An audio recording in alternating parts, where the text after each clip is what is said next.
Hello everybody and welcome to the Money Man. Now, I've got something a little bit obscure today.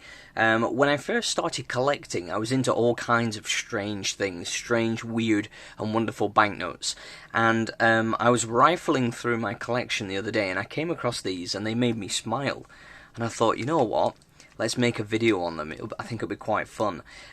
So in case you've not seen the title already, what am I talking about? I'm talking about German Notgeld. Now, Notgelds are basically regional currencies that were printed in the 1920s, and the reason they were printed was because the Weimar Republic at that time was going through very difficult economic times, and basically hyperinflation was a massive issue. So the Rentenmark that they were using at the time became so useless that regions started printing their own currency. And it resulted in these weird things here. So I've actually got around about 50 to 100, I can't remember exactly, and I thought what I'd do is I'd just make a series of videos featuring 10 in each video, because they are really weird and wonderful. So let's start off with the first one.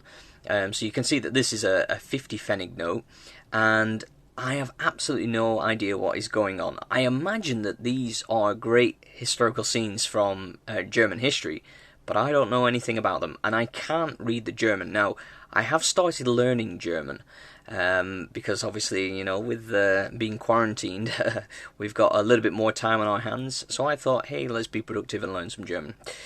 But I've only been doing it for a week, so it's not good enough to actually understand what is going on here. But these are really bizarre, so we're just going to look at the aesthetics and enjoy them for what they are. I really like this. These wonderful castles, and that looks like St. George on the front, but I could be completely wrong. But it's just the shield and the cross of St. George up here just makes me think that it may be St. George. And obviously St. George is a celebrated patron saint across most of Europe. Yeah, so if you think about the country of Georgia, there you go, or England, the English flag is the cross of St. George, and we have St. George's Day on the 23rd of April, which is a celebration of St. George. So yeah, there we go. So let's have a look at the next one. Now we've got a couple of really tiny ones here. I don't know which is the obverse and reverse sometimes. I always go for the signatures. So you can see that this is probably the front, and we've got some wonderful statues of men bearing tools. I think these are at first I thought they were shields, but actually I think there's some kind of plaque. I'm guessing that these guys are masons, but I really don't know. Again, I'm just guessing here. And that's what I like about these notes. I have no idea what's going on, and that's part of the fun of them. You just sort of guess. And yeah, I guess this is something to do with mining. So interesting. So yeah, this is a really, really tiny one. I mean, if we compare it to the one I just showed you, you'll see that it's really tiny. And these are already small banknotes. Yeah. So I mean, if we get a regular banknote from today, I'll just show you. Like, look at the size comparison. It's tiny. Okay. So another really tiny one. Now you can see that these are part, or I guess they're part of a set. They were produced for the same region. So yeah, this one, I like the colour scheme of this. And the paper is quite thick. It's interesting. It's almost like card. Bizarre banknotes. And you can see this one's pretty much the same on the back. We've just got a different denomination. Yeah, so let's have a look at the next one. Now this one's cool, I like this. Again, I have no idea what's going on. And you can see that there's an inconsistency in the denominations. Sometimes they've got like 25 Pfennigs, sometimes they've got 50, sometimes they've got 5, sometimes they've got 10. It's just all sorts of weird random denominations. But you can still see that they still printed them with the dates on. So we've got December 1920 here. So very, very interesting. Most of the ones that I have are from 1921 and 23, I believe. Now we've got wonderful Voss House. I don't know what Voss House is, but I imagine it's a fantastic place if it still stands. So yeah, there we go. So obviously with the Rentenmark being absolutely useless, more and more regions started producing their own regional currency. So yeah, these came out of desperate times. Now, we got another one. Oh, we'll start with the front.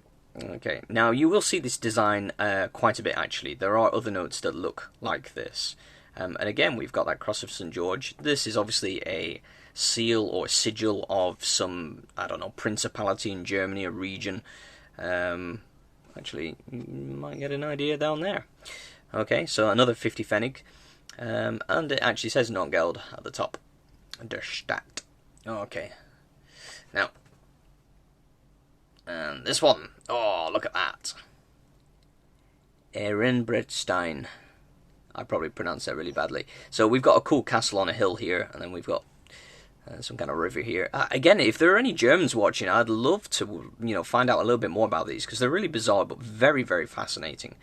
A little bit of damage on this one. Most of these are actually in uncirculated condition as well. They have, taken a bit of punishment over time, because, they're nearly 100 years old, some of them are. So here's the next one.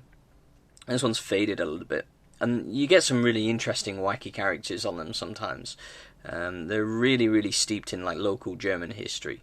And you got to remember, in the 1920s, Germany was a young country.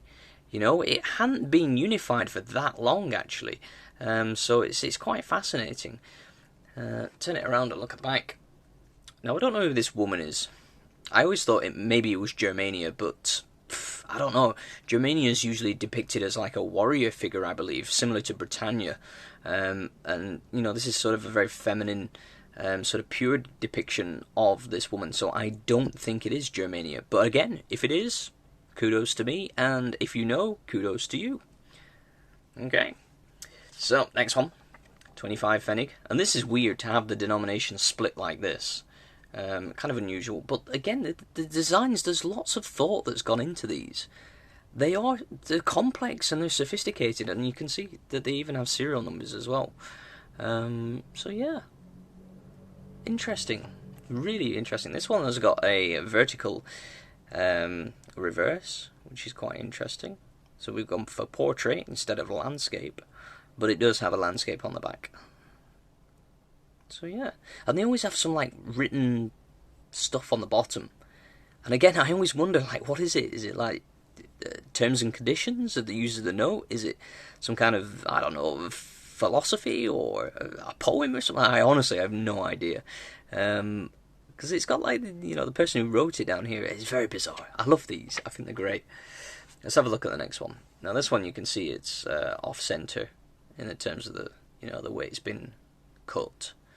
We've got a wonderful church there. So yeah, and I like the archways as well. Again, you just get a sense that they're from a different time. 50 Pfennig. 50 Pfennigs. Yeah. And that says... Oh, what does that say? Now, this must be some patron saint here, because he's got a glow around him.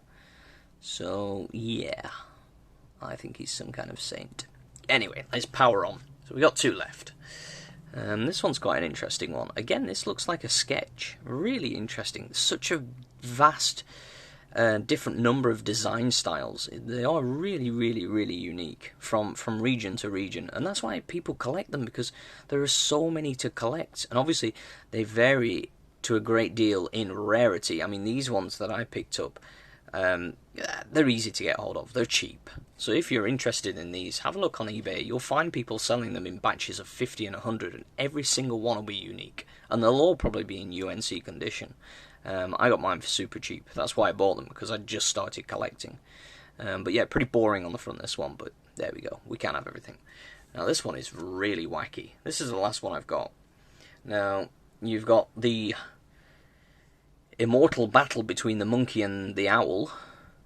And the owl has a slight advantage because he seems to have some kind of mirror in his hand. So normally I'd be rooting for the monkey, but I think on this occasion, as that owl is clutching that mirror, or whatever on earth it is, I'm going to go with the owl. I really am. I think he can take him. That monkey looks aggressive, but I think he can take him. So you can see this one is from 1921, and it's another 50 Pfennig note. And I like that this one's got a little stamp. It gives it a sort of feel of, it's more official than the others. And then it's got Series 2A, so there must have been a first series as well. Now, if we spin it around, it gets super weird. Are you ready for this? I saved this one till last because it's just so bizarre.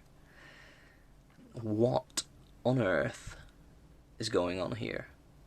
Again, if there are any Germans watching, please let me know. I would love to know what it says at the bottom as well. This woman, if it is a woman that's trapped in the bog or the swamp, she looks demonic. Because she's like bright red. I don't get it. Now, okay, it could be her clothes. Maybe she's like some kind of nun or something. I don't know. I mean, I never knew nuns to wear red. But she looks like she's got some kind of cap here that's fallen off. And then, what's going on with the baby? It looks like it's stuffed into a pillow. I really don't get it. Now, whether this man is trying to finish off this woman or save her, I really don't know. Because what kind of person tries to save somebody with a sharp hook? I mean, okay, maybe she can grab onto the edge of it. Maybe that's the reason. But it's just weird. It's just weird. And the sky's all like red and stuff. It's like the apocalypse. This fascinates me to no end. So yeah, so that's what I've got for you today. I told you it was going to be an unusual one. So if you enjoyed this one, I'm going to be doing a few more videos and feature a few more Notgelds that I've got. So let me know down in the comments if you like this kind of stuff, because I've got many more banknotes. So yeah, and if you're German, please elaborate if you can. I'd love to know more about these. Okay, everybody, thank you so much for watching this video, and I will see you guys on the next one. It's the Money Man, signing out for now. Bye-bye.